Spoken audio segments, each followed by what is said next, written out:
live now? Yes. Good morning and welcome to the O'Malley Brown Google Hangout, where for the next 30 minutes we are going to address the public safety proposal, the comprehensive proposal that Governor O'Malley and I have introduced in the Maryland General Assembly. Stacey Mayer will be sort of moderating the discussion. I'm joined with Dr. Lowry, our State Superintendent of Schools, and also Dr. Sharfstein, who's with the Department of Health and Mental Hygiene, and Colonel Marcus Brown, who's the Superintendent of State Police. Welcome everyone.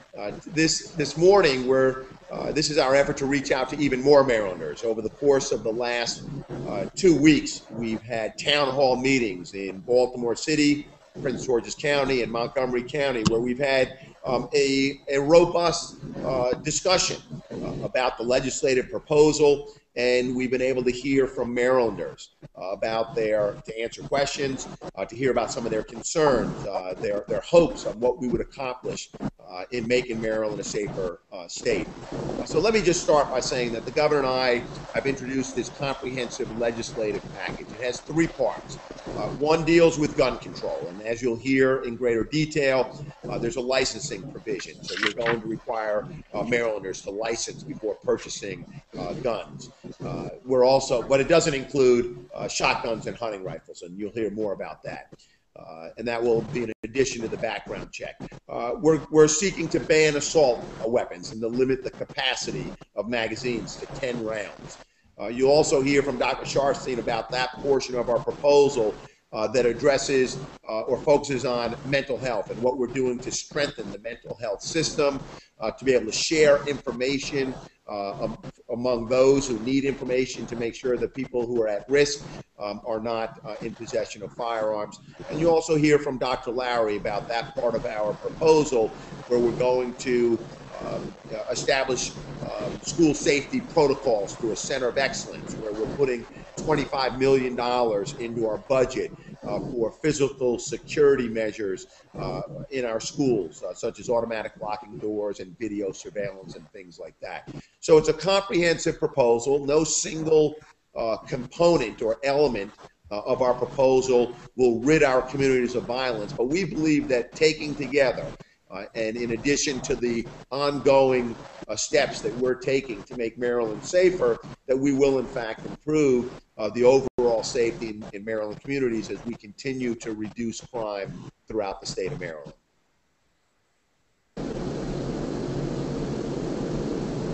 Stacey? Thank you, Governor. I think Dr. Lowry was next going to tell us a little bit about the school safety proposals. Thank you, Stacey. Thank you, Lieutenant Governor. I want to reiterate what the Lieutenant Governor just shared. We are really pleased in K-12, pre-K-12, that the O'Malley Brown budget includes the $25 million to look at physical safety enhancements. And our local jurisdictions are really pleased because we are allowing them to inform us best of what they need. And this will include all kinds of opportunities to bring in buzzers and cameras and shatterproof glass. As the Lieutenant Governor also mentioned, there is money in the budget for a safety center.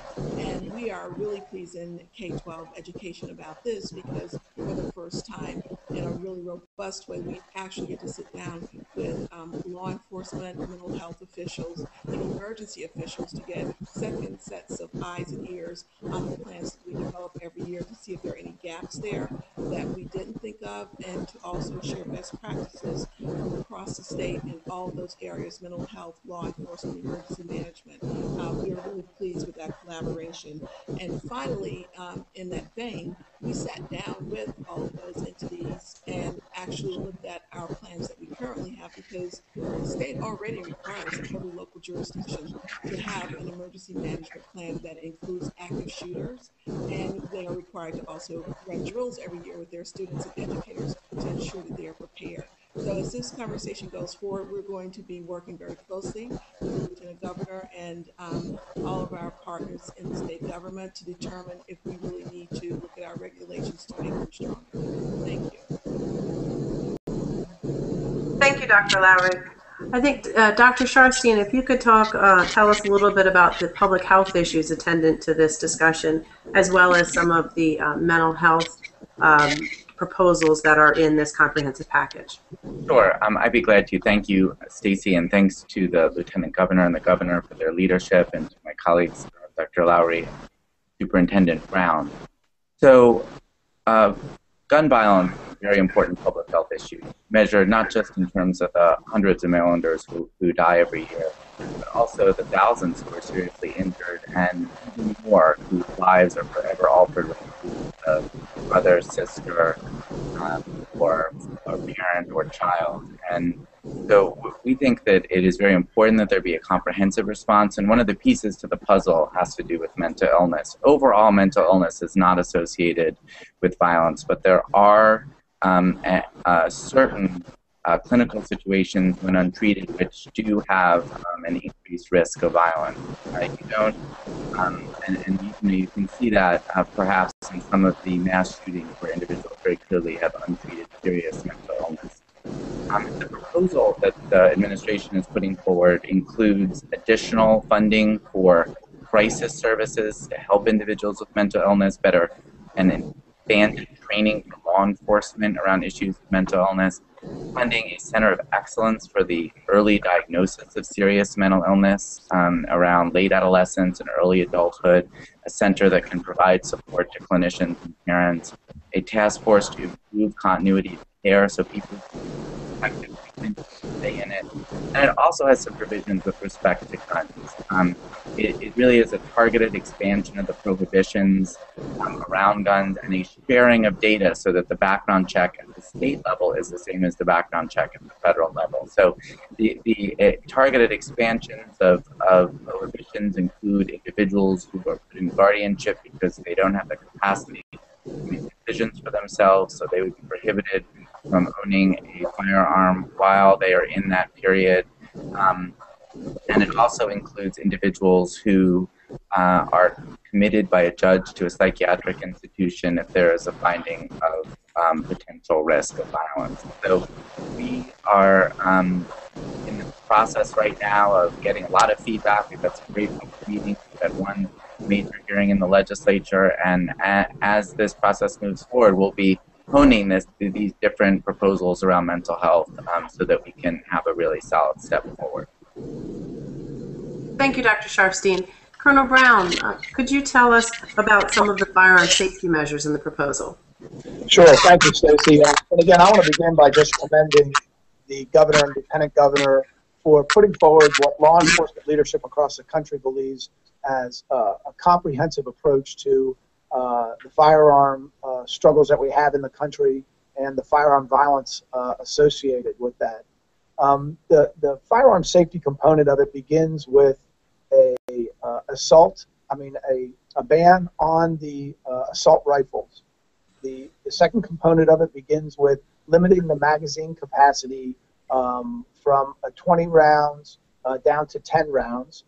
The third component is an individual that's currently prohibited from possession of firearms in Maryland will also now be prohibited from possessing the ammunition, which again was not currently in regulation here in Maryland.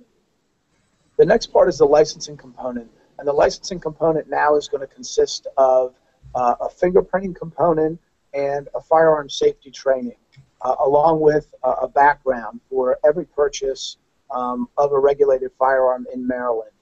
So I think those are the large components on the firearm safety part, but I think an important part to make clear is that the legislation moving forward is not going to be retroactive, which means if you currently own these firearms now, they will, or are transporting or using the firearms now, the legislation is not going to go into effect until after October 1st. So once that occurs, that's when the legislation goes into effect for everyone. Thank you, Colonel. Governor, we do have some questions that have been previously submitted, which I could read if you'd like to direct them, or I also can follow up with some of them if you think we need some clarity on the proposal. The first question is from Lenora in Gwinoak, and she asks, how does the proposal affect law-abiding citizens who already have firearms? Why don't I start with that?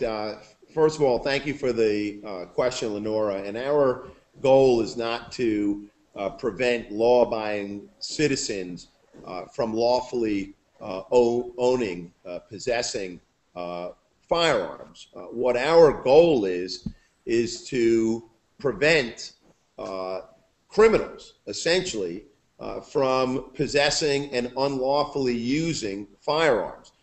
We know from studies, for example, in the state of Missouri, that when you have a robust licensing requirement where law-abiding citizens can go in and fill out the paperwork, have the fingerprinting, have the background check, law-abiding citizens can buy the firearms.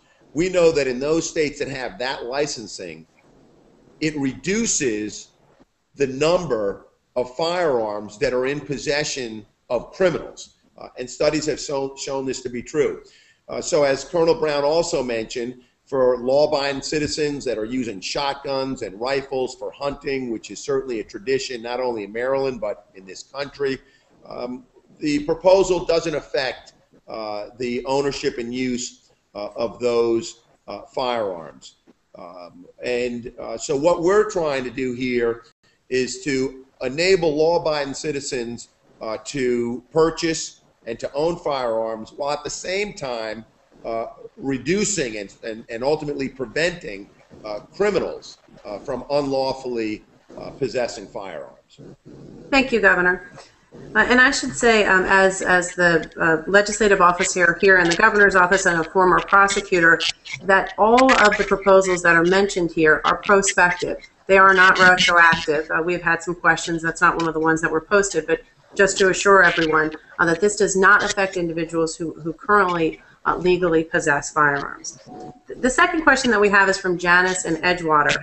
What evidence or studies exist that demonstrate that the new laws would work to prevent gun violence?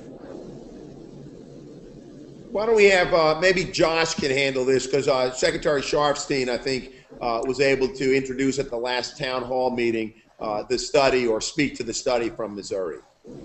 Sure, I'd be happy to. This is an example of the kind of research that this is based on. And what we've seen is that experts who have devoted their careers to studying what works to reduce gun violence have supported this proposal. But in this particular study, they looked in Missouri, where there was a licensing law that got eliminated. And what they found was that while they had the licensing, the share of crime guns recovered in Missouri that came from Missouri sellers was about 56%. But by 2011, that had increased to about 71%, indicating that repeal of the law made it easier for criminals to purchase guns locally.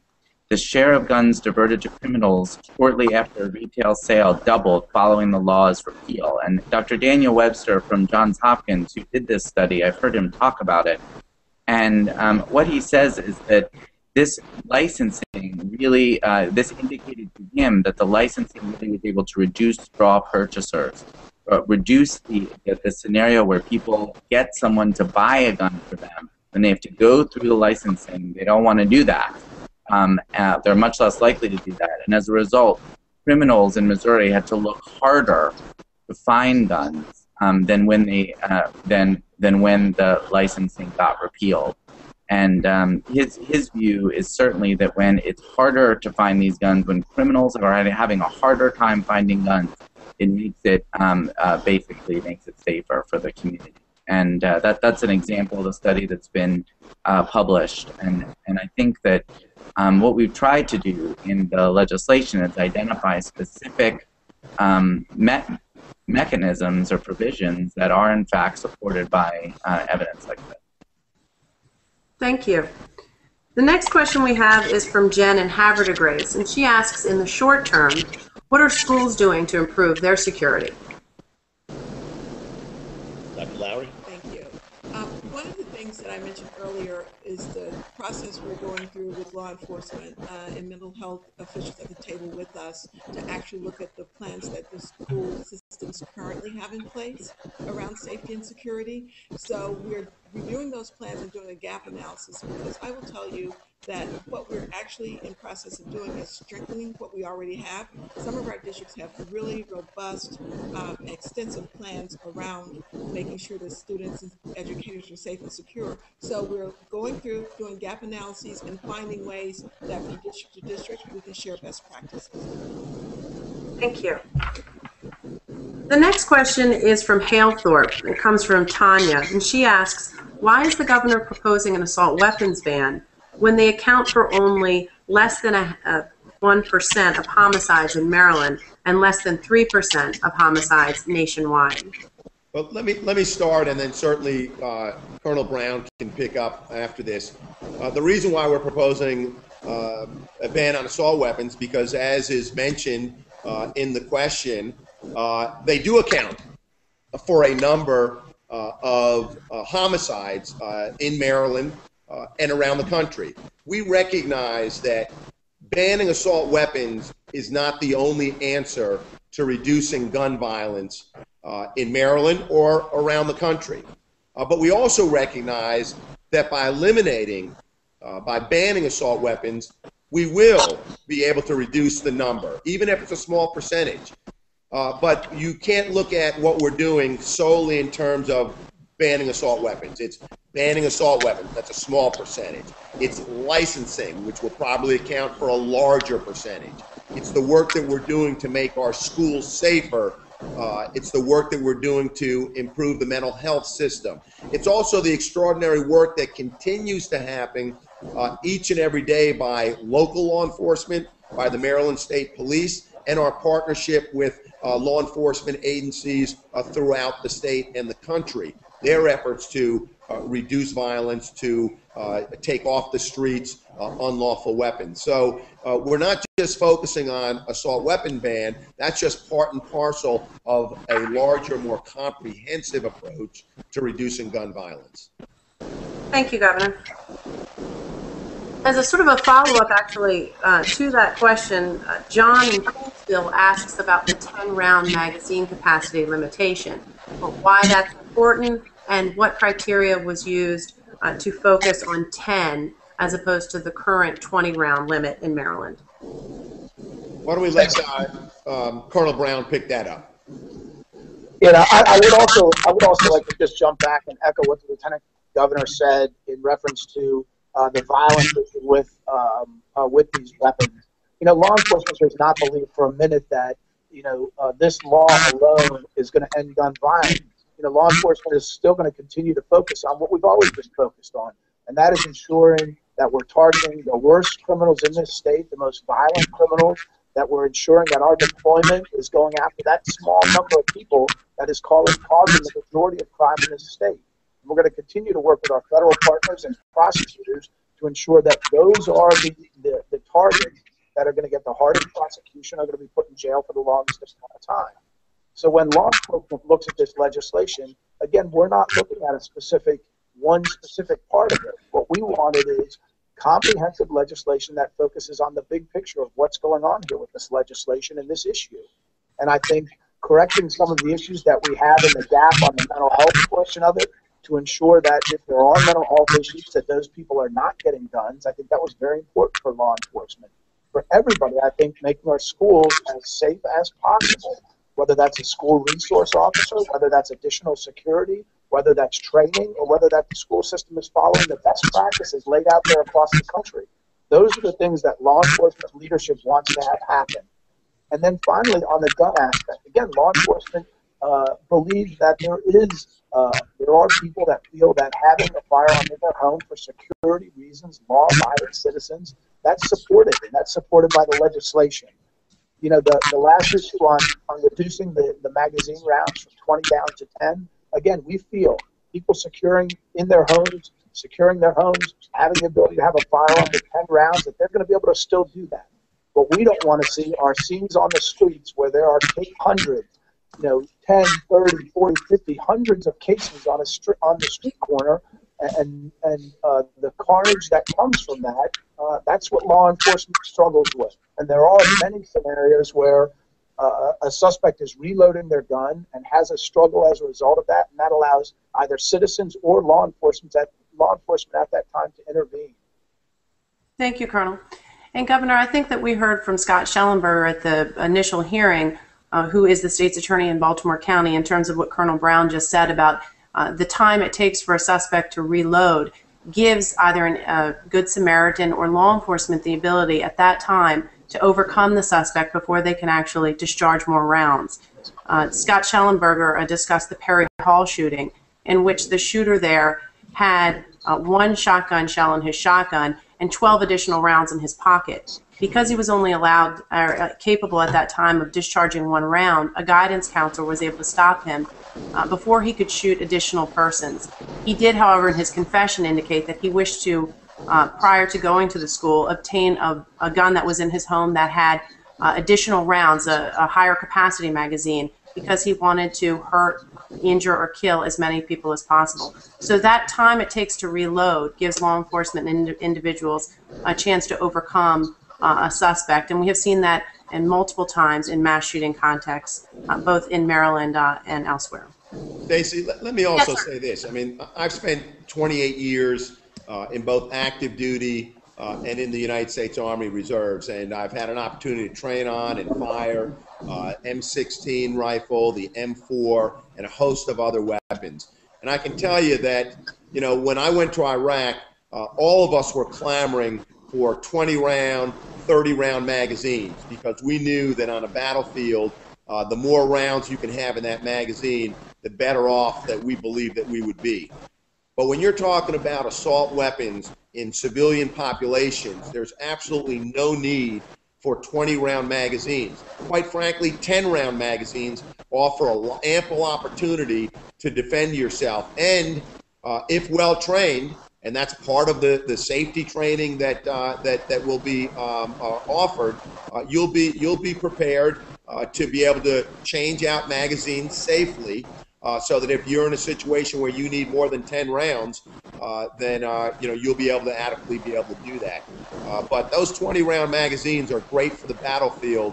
I just don't see a place for them on the streets or even in the homes in Maryland. Thank you, Governor. The next question we get comes from Salisbury. Israel asks, what steps are you planning to take to protect Second Amendment rights of Marylanders? I'll start with that. Certainly, one of the things that we've done is we've asked the Attorney General's office to look at our proposal and to offer an opinion as to whether or not it meets the requirements. It satisfies the requirements to protect rights under the U.S. Constitution, and the opinion came back that said it does. We recognize that we're asking law-abiding citizens to take a few additional steps in order to purchase a firearm. But by no means are we limiting or preventing law-abiding citizens from exercising their constitutional rights.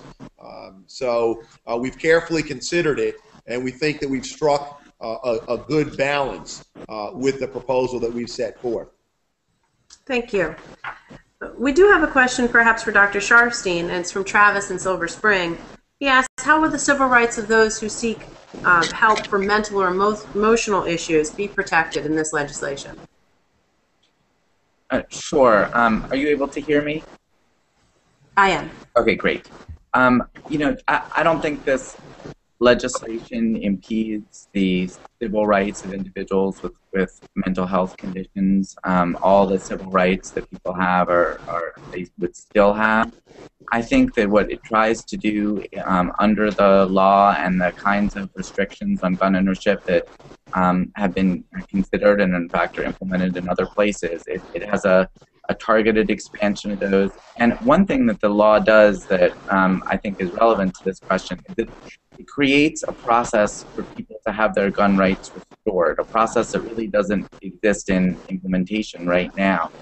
So that if people have lost their gun rights, they will be, and they want to make the case that they're doing better and are able to possess firearms, and they will be able to make that case, and there'll be a process they can go through to do that. So I think that from that perspective, it will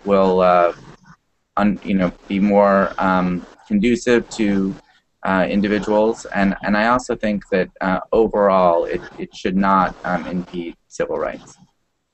Thank you, Dr. Sharfstein. Courtney in Baltimore asks whether we have any strategies to identify and secure illegal firearms. And perhaps Colonel Brown may want to address that. Yeah, I would. And, I do. Again, I think I want to make sure that everybody understands that it's very important that law enforcement is not looking at this legislation as a silver bullet to stop us from doing what we have done for the last, 6, 7 years to reduce violent crime in Maryland. Violent crime in Maryland is down to its lowest levels in 30 years. And we're doing that because we're targeting the worst of the worst, the people that we know are violent criminals who are out there using guns to commit crime. And again, we use data-driven policing to do that. We're mapping these criminals out. We're ensuring that parole and probation is focused on the worst criminals to make sure that they're getting the highest level of supervision. And when there's, when they're committing crimes, when they're involved in crimes, that we're making sure that those are our priority targets. And we go beyond that to ensure that prosecution is doing the exact same thing. They've got the list of who we want to make sure is getting put in jail for the longest amount of time. And that's what's going to occur in this case. And we're going to continue to use those strategies to continue to reduce crime in Maryland. Thank you, Colonel Brown. And I think it's important also to focus on what Dr. Sharfstein mentioned and the governor mentioned earlier about the importance of the licensing to stop straw purchases, the illegal straw purchases. We have seen really quite good data and research that shows that having an upfront interface with law enforcement, a licensing component when an individual purchases a handgun, in fact, discourages illegal straw purchases. And so the legislation would, in fact, strengthen those protections as well. We also have a question from Columbia from Suzanne, and she questions whether or not the proposals would have any effect or would have prevented what happened in Connecticut, and asks, are more gun laws really the answer? Let me take the first shot at that. We don't believe that any single component of our comprehensive approach is the answer in and of itself. But let me just, by way of kind of analogy, 4 years ago, my cousin Kathy was murdered by her estranged boyfriend. And it drew my attention to the issue of domestic violence.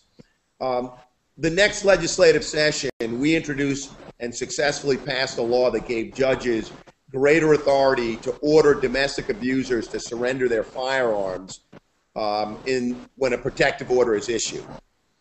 We've done a lot of other things as well. We have more hospital-based domestic violence screening and referral programs. We now have unemployment compensation that's available to victims of domestic violence. We now have almost every law enforcement in Maryland using the lethality assessment program to evaluate whether or not someone's at a greater risk of harm by a domestic abuser. And there are a number of other things we've done. Since that time, over the last 4 years, we have reduced domestic violence crimes.